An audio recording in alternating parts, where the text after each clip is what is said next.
Hello and welcome to PEEP Magazine at Syntax. My name's James Watling. We're at Spennymoorsports, which was established in 1975.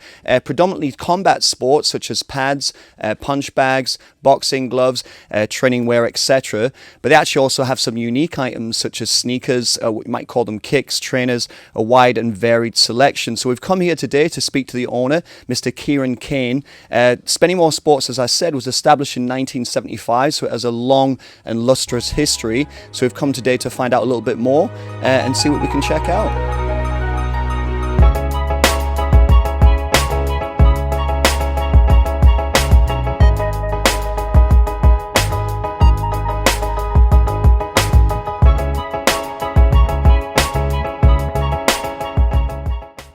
So here we are at Spennymoorsports. I'm about to speak to the owner, Mr. Tony Wilder. No, not Mr. Tony Wilder. It's Keiran Cain. Deontay Wilder. Mr. Keiran Cain. Keiran, thank you for being here with us today. Thanks for inviting us into the store. I mean, when I first walked in, I was like, this is fantastic. I wish I'd have found this store 20 years ago when I was an active fighter, because you have such a wide selection of gloves, some interesting history here as well. So could you tell us a little bit about how you became involved with the store? It was established in 1975. You're a young guy, so that's, how many years ago is that? About 40 years ago? 43 now. Right, so I'll just let you tell us a little bit about the history of the store and how you became involved. So obviously the store's been going since 1975, originally through a family shop, Kevin Hutchinson. I came into the store now about 5-6 years ago, originally with the supplements, because I worked originally as a fitness instructor. Me and him got on like a house on fire. One thing went to another, and obviously he decided to sort of wind down and from me to take the reins. And then from there, with us having a boxing background, fitness, we went into or specialised more into the combat side of things, and it's just gone from there, really. Fantastic. Yeah. So when we spoke a little bit beforehand, we talked about how, in a sense, I mean, it's common knowledge that. I mean, my personal feeling is that the high street isn't dying. I think the high street is just kind of adapting and changing. However, the general idea is that the bricks and mortar store is not as perhaps profitable or not as long lasting as, say, online. You have to go online. I disagree with that, but I'm just wondering what your thoughts are on the bricks and mortar, which you are, and I know you have an online presence. How do you feel about that? Yeah, I think it's about the personal touch as well. With people coming into the store, everyone who comes in, they always say there's no other shop like this, because you can't come in and pick some Nike boxing boots off the shelf. You can't try gloves on. Whereas online, all you can see is a picture. You don't really get a good feel for it. So I think that's what separates us from the online side of things. And also you got that human connection as well, haven't you? Yeah. I mean, a lot of boxers, a lot of people, sports clubs that come in, we're very flexible with them, and we treat everyone individual, whereas the online, you don't get that. Yeah, very true. And it's treating people as an individual, recognising people as an individual and their individual needs, not just from a social standpoint, but obviously from a business standpoint as well. And I think what you said as well, it's social connects, and it's having those connections with the individual, isn't it? And then they're more likely to come back. So is that what you find, that once you have a customer that you retain them and they want to come back to you rather than purchasing online? Yeah, definitely. I mean, obviously the store's been going 43 years and we've got customers who've been coming back for the 43 years. Yeah. So, we've seen the good times from the 90s when, there was a lot of independent sports retailers, and but then we also seen the rise of Sports Direct, your JD Sports, and that changed the landscape of things. So obviously you could say towards the back end of the 90s, it became a bit of a worse time for an independent sports retailer. Then obviously Kevin, who had the shop previously, he thought, right, I've got to specialise. So he went down the specialist route, and yeah, he's kept it going, and then I've took it on from there. Fantastic. Well, just before we have a look around the store, because you're going to show us around, I've got a few things have caught my eye I wanted to ask. So brilliant. So we're going to have a little look around, and the first port of call is the boxing section. As we said, that's something you specialise in, the combat and the boxing, and You know, it's interesting what you said before about when you see things online, no matter how good the graphics are, it's never the same as seeing them in person. You're never going to get kind of an understanding or feel, even without trying them on. So I'm looking at the range of boxing gloves, and you've got everything from, you know, Cleto Rays, the mighty Cleto Rays, which I'm guessing are something like, what, 150 quid a pair? Or 200 now. Well, you can tell that's actually a bargain because they're not cheap. The Rivals, which are they a Canadian brand, Rival? Yes. Yeah. Actually, Yeah, they're coming up in popularity. You do see a lot more pros wearing the Rivals. Has Lomchenko had Rivals on before? I wonder if he is. Yeah, he's the flagship, the poster boy. He's got to be the Lomchenko. Who else? And then we're coming kind of across into the Adidas, which is obviously a well-known brand, not just for boxing, but also, I mean, I think the amateur boxing, if I'm not mistaken, that Adidas were kind of predominantly known for, and obviously trainers. Dropping down into Ringside, which are a personal favourite of mine, which I've never actually had a pair, but I've always coveted a pair of Ringside in white, and I love the long wrist. I don't know if it's called the Mexican style wrist, but I just love that long kind of wrist on those. I remember Lennox Lewis used to have his Cleto Rays taped up right down the wrist and pulled right down. That kind of reminds me of that. Into the Tuf-Wear, which we can talk a little bit about, and I'm nice to see that you've got my old Pretty Boy Assassin fight colours, the old red and white. So I would have been straight in for a pair of those back in the day. And then dropping down into Lonsdale and then some of the protective gear as well. So I mean, the first question would be, as far as the brands, I mean, what was the reason behind selecting these brands, and which brands tend to sell the best? Right. So, I mean, the brands wise, we wanted, obviously, you know, a variation sells, but also we want to go for the brands that always sell. So we sort of like think of it like a pyramid. We have the sort of bread and butter, which is more so our Adidas, Lonsdale, our Tuf-Wear, and then as we climb a little bit further up to that pyramid, you got obviously your Ringsides and your Cleto Rays, and also your Winning. But obviously the Winning's like the golden geese to get hold of. Course, Yes, so Mayweather special gloves, I think. Mayweather special gloves, Japanese brand, right? Japanese, handmade, Right. So they do very limited factory runs, and it's very, very hard to get hold of that. Tuf-Wear, it's an interesting story because I remember that a friend of mine had from what I knew had brought those in, but it's slightly changed. And we're talking about the logo as well. The logo's changed, and then with Winning, I was going to ask you a little bit about those, as known as Mayweather gloves, and they're hard to get hold of. But I'd also like to know what the retail price is for a pair, just for the viewers' interest. I imagine that's one of the most expensive items in the store. So could you expand a little bit on those two, Tuf-Wear and Winning? Yeah. So obviously the Tuf-Wear is owned by one half previous of the McGurk Sports franchise, right. The sports shops. Good old McGurks, yeah. Stan Wilder, who we have very close relations with, as you can see with all the Tuf-Wear in and around the store. Brilliant. But yeah, I mean, Tuf-Wear, it's a great brand. You know, quality over quantity, really.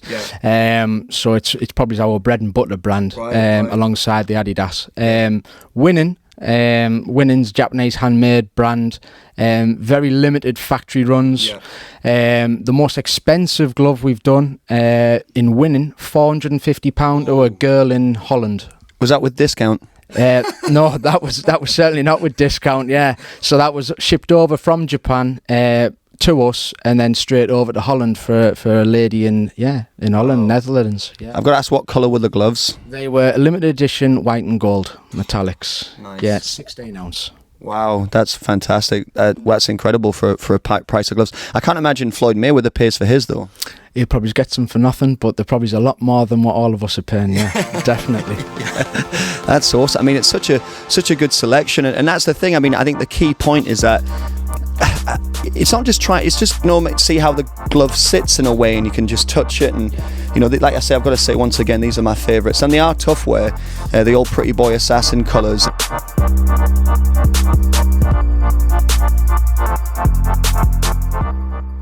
The Pegasus. So are these? I mean, these are 12 ounce to 14. So do these go from like 10 to 16 or 10 to 18? 10 to 16 ounce to go. And again, 12 ounces tend to be the most popular because they're a typical bag and pad glove.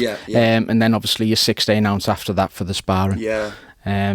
And they're one of your best sellers, the Tuf-Wear. They go well. Yeah, definitely. I mean, for $49.99, cowhide leather, the best, the best, you know, quality leather you can get. You know, they're a great glove for 50 quid. How do the ring size go? I mean, can you tell me what is the standard price of a pair of ring size? I said I like the long kind of sleeve on those. Yeah, so obviously the cheaper ones are the Pro Fitness gloves. They're $49.99, but actually there's been a price increase, so they're now $55. Right. We were notified by Ringside. Right. And then they go up into the top end gloves that you see all the pros wearing, 130 to 140. Right. These are the new ones from Ringside, the Amigas. They're 140.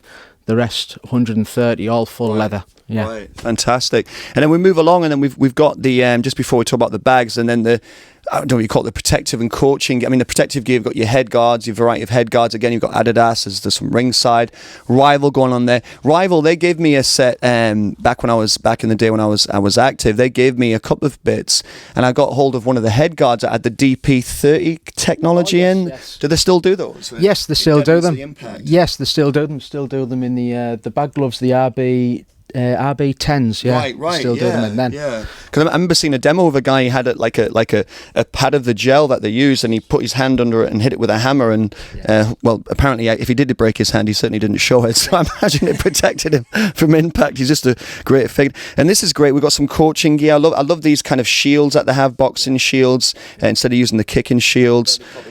Paddles, right? Yeah.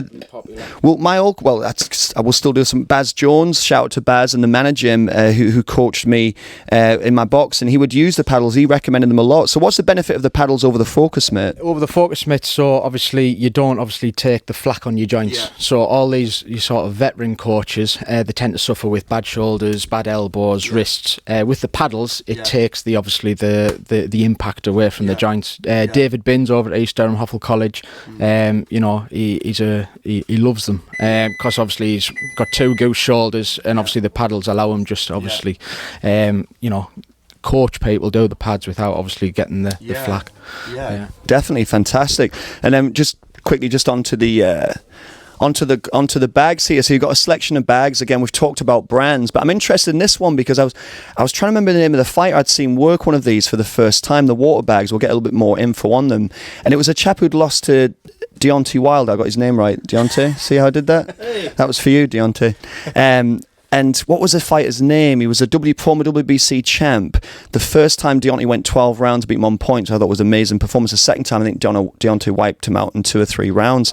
I'm trying to remember the fighter's name. It'll come to me. Stavern. Stavern, that's it. But is it Bermain Stavern? Bertern Stavern? Yeah. I've just made a name up. Something similar to that.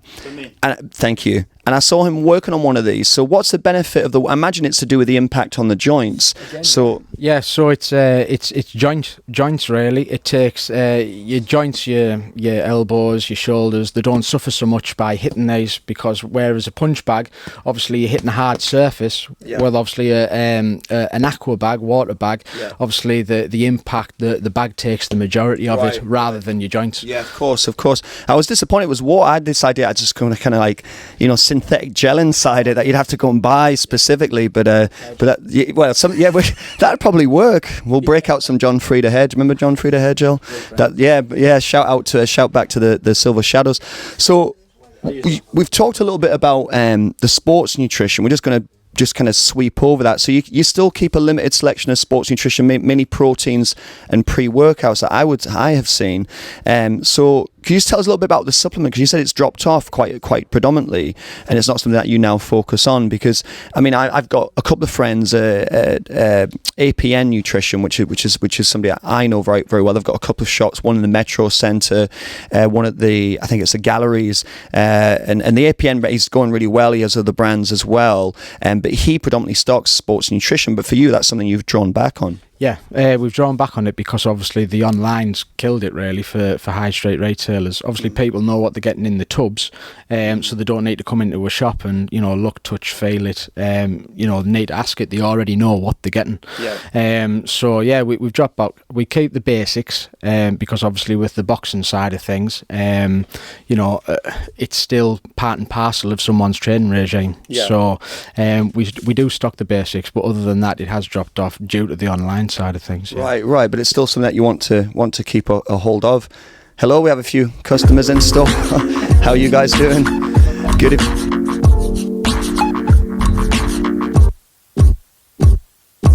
Trainers, that's what we call them in the UK. I was calling them kicks before, which is kind of a sneakerhead terminology, if I'm not mistaken. It was Stadium Goods and it was Flight Club. They're the two stores that I know, like exclusive stores, when they basically bring in celebrities and they're coming and they'll buy trainers for things like, you're talking $2,000, $3,000, $4,000, $5,000 for some of the high end and the old school kind of, what would you call, like Air Jordans, things like that. Yeah. So this is just stock that you've had just by proxy? Yes, so this is basically stock that we've accumulated since 1975. So really, first up, I found these beauties, New Balance Bryan Robson trainers, yeah. So that's going to be dating back, these are the originals from the 80s, yeah, easy. So, well, before I was born, 1987, so yeah, so the 80s for them. If anybody wants to make an offer, by the way, on any of these trainers, you can just, this won't be live, will it, live chat, but you can always message Spennymoorsports directly or us at PEEP and make an offer. The next ones I'm very interested in. Yep, so the next ones are the original Hi-Tec Silver Shadows. So Army issue and all the rest of it back in the day, but these are original. So I know probably James would probably know when these date back to better than what I do. Back in the day. He's aging me here. Yeah, well, basically we had when I was serving with the 6th Battalion, you give it, because you stopped running in boots, they kind of started to realise it knacked up your feet and your ankles and things. So you actually give an Army issue trainers. So depending on what size you were, you'd either get the Army issue kind of like standards, which were just these green no brand ones, or if you were lucky enough to be the right size, you got a pair of the mighty Silver Shadows. So kids, back in the day, these were like the ultimate trainers to have. Yeah. Forget your Air Jordans, forget your Nike Airs or whatever. I don't even know what the current big ones are. But these were the real deal, and unfortunately I was the wrong size and I got the Army issue and I never got my Silver Shadows. But if you're in school, kids, these were the shoes to have. Yeah, Silver Shadows, so they were the main ones. Next ones, and probably is the strangest ones that we found, the original remember LA Lights, LA Gear? Yep. So we found some LA Light Doc Marten styles. So that's gone, well, these would be at least 20 years old. And also, the lights still work in the heels after over 20 years. So they are some original. Can I ask a question? Please. Do you know the Doc Marten soles? Is it true or is it a myth that they popped and then you could put heat on them and then they would mould up back up? I remember hearing that. Do you not remember the old Nike, when Nike Airs first came out and your mates would be real, and they'd try and pop the air bit? That was a real pain in the ass, that was, I tell you. So next, Puma, and I'm a Puma fan actually. I was going to wear some, and I actually, not all the days not to wear them, but I've got some nice, I'm a big Puma fan. I was always Nike, but now I'm into the Pumas. I'm all about that because they have those little kind of soft gel cushions in now, but these are old school Pumas. So these ones are the original Puma Kings. So obviously when we were all kids, or I was a kid, playing. I was also a child around about this time. I'm not that much older. The original Puma Kings with the the Trionic soles there as well. So they Trionic sole. Yeah, there we go. Trinomic. Trinomic. So there they were, the ones with the original Puma King tongues and all the rest of it. So these were the stuff of dreams when we were kids. Yeah. So yeah. What size are they? Are they like a 6 or something? They are. Guessing 6. They are a 5. 5. A 5. Yeah. So, just looking at the trainers, the last set we have are Adidas, or Adidas, if you're American, I would call them Adidas. And these are paper cups, soccer shoes. These are Rapier, sorry. Yeah, the original Adidas Predators. So these date back to about 1994, 95. They come with the original, obviously the packaging, the booklet that used to come with there. So who have we got there? The only footballers I would recognise would be David Beckham and not much more. So there's the original Newcastle Brown Ale shirt there. So that's going back some years. France as well, and so these are brand new, unworn, and still in the the new condition. So are these for sale? Can somebody just kind of make a bid on these, or? Yeah, definitely. Yeah, they're still for sale. We had a lot more than these, but we did sell a lot of them through various selling platforms online. Collector's items, that's what they basically are now. Very hard to get hold of. You tend to find second-hand ones, whereas we have brand new, unworn ones from 1994, 95. Yeah. So if anybody wanted to, or rather when somebody, the vast majority of people want to shop at Spennymoor Sports who are watching, how would they get involved with that? So you have an eBay site and a contact, just a few contact details just for the viewers. I mean, obviously they could just Google Spennymoor Sports and find you that way, but and you have a website as well? Yeah, so www.spennymoorsports.com. All our contact details are on there.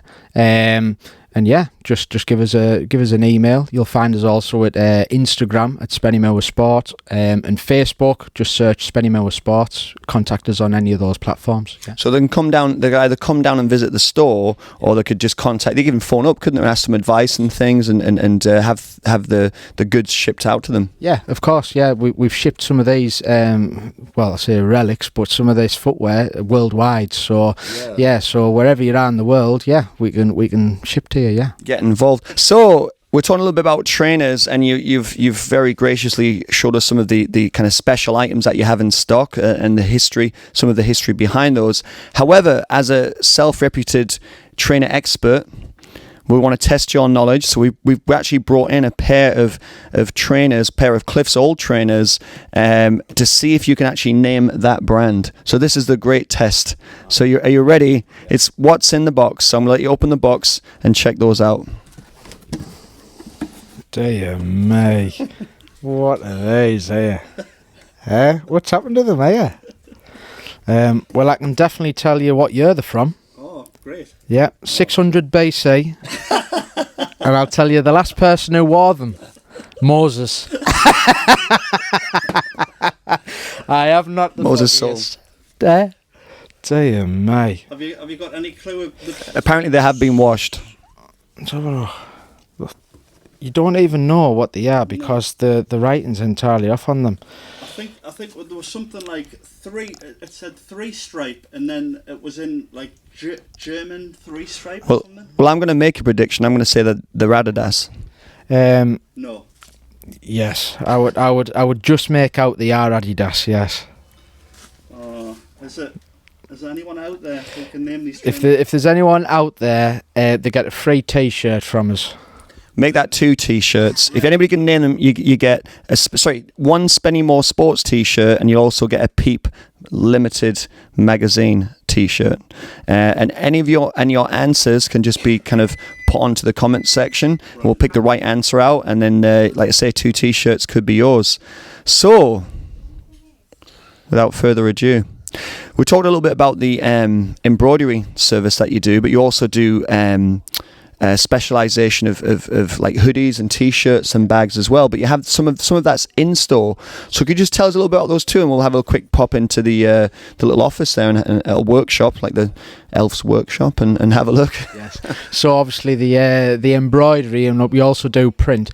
We do it for workwear and school wear, things like that. But what we mainly do is, because we're specialists in boxing, we also do specialist embroidery print for ring walk tees, custom boxing shorts, and just recently what we discussed on the Peep show, the live episode, was personalised boxing boots.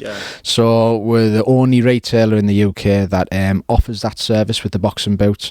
We're also one of the cheapest in the country for personalised boxing shorts. So so it's we sort of specialist within a specialist. So what are we doing here? So this is a lovely Donna. Don, would you say hi for us, please, all the viewers at home? Hello. So is Keiran paying you well? Is he treating you right? You can be honest now. Keiran doesn't pay us. Are you allowed out? Because we can, this is a time to say. I'm not allowed out. Okay, we'll keep you in here. Well, you're doing a great job anyway. It's fantastic what you're doing. So can you tell us a little bit about what do you do? You embroider or specialise tees? No, I do child's outfits, toilet dresses. I make kids custom the Batman capes. Wow. Superman capes. Girls capes. I do the shorts for Keiran. customise the shorts as well, don't we, Keiran? Yeah. Fantastic. Yeah, I do all sorts, really, don't I? Good. Yeah. That's really... Got my finger in everything, really. Yeah, you have to. You have to nowadays. It's brilliant. So how long does it normally take then to run off a pair of shorts? So say you're given a pair of shorts to embroid or to specialise. How long would that take? Embroid them. Right. Keiran sends them away and embroids them. Got But you. to put panels in or to do a name patch, talking 10 minutes. Right, okay, Yeah. that's ideal. So people could basically come down with their own kind of patches or attachments that they want onto shorts or any kind of like clothing, and you guys could just do that in store. Yes. Yeah, we can customise it. A lot of people do bring shorts in from other retailers, and because obviously they can't find the service that they want, they bring them to us, and the lovely Donna DeVere customises it and works the magic on it. Yeah, fantastic. And then just because I keep saying embroidery, but the embroidered equipment or attire you would send away. So how long would that normally take? Say somebody brought some boots I wanted embroidered, or a pair of shorts I want the kind of logo on there or name. How long would that normally take? You're looking at 5 to 7 working days. I mean, the fella John, he's a great bloke. He's a bit like a second dad to us. He's local. He has his own little workshop set up in his garage, believe it or not. Right. But it's really good because it means I can work very closely with him. Whereas a big company, I wouldn't have the luxury of that. So I'm always in touch with them, speak with them every day, and yeah, we get things done together. Team wear, your boxing shorts, everything really. Yeah. Brilliant. So Donna, before we let you go, could I ask you could you give us an interesting story, or perhaps the strangest item you've had to kind of touch up or request, perhaps something like that? You can be honest as well, because you're amongst friends. Yes, a prom dress. Right, really? It came with a prom dress. It had rhinestones, jewels and everything on it. Yeah. I had to take them all off one by one. Right. I had to completely change the top of the prom dress to it was a pink, and I had to change it to a white. Right. So, and then I put a diamante band around it, Yeah. and it was absolutely beautiful when it was done. But Wow. it was a challenge. How long did that take to do? Hours, days, Really? Yeah. days. Yeah, a lot of money was spent on it. And what did they say once they received it? What did they think? Absolutely over the moon. Fantastic. Loved it. Yeah. Awesome. Well done. So you're an integral part of Spennymoor clearly. Well, thanks for letting us come in and have a little look into the Santa's workshop. So thank you very much. So we're going to open this little gate here, so we can watch the step as well, because that's a lethal part. I'm sure we've had many a court case over that. Nice and steadily go. So that's it. I mean, we've had a good look round. We've heard some stories. Is there anything that you'd want to add? I mean, I've got to say it's a very, it's not a huge store, but it's got everything that you need within it, and certainly anything that they don't have, I'm sure you can find and bring in. So, is there anything else you want to add? Any other any other parts of the store you'd like to discuss, or any of the items that you specialize in, or anything else that we haven't covered? I've noticed you've got a basketball in there, so you also do footballs and basketballs. I'm a fan of basketball as well. So, if somebody came into the store and wanted an item you didn't have, what would they do? Well, basically, I mean, we'd use our various sort of network of suppliers to find the item that the customer wanted. Although we don't do general sports and we are just more specialist sports, we can still pretty much get anything within means. Yeah. So yeah, it's just a matter of them coming in and leaving it to us, and we'll source it type Brilliant. thing. Is there anything else you'd like to add then? Anybody you want to thank, or anything else you'd like to add about the store or services?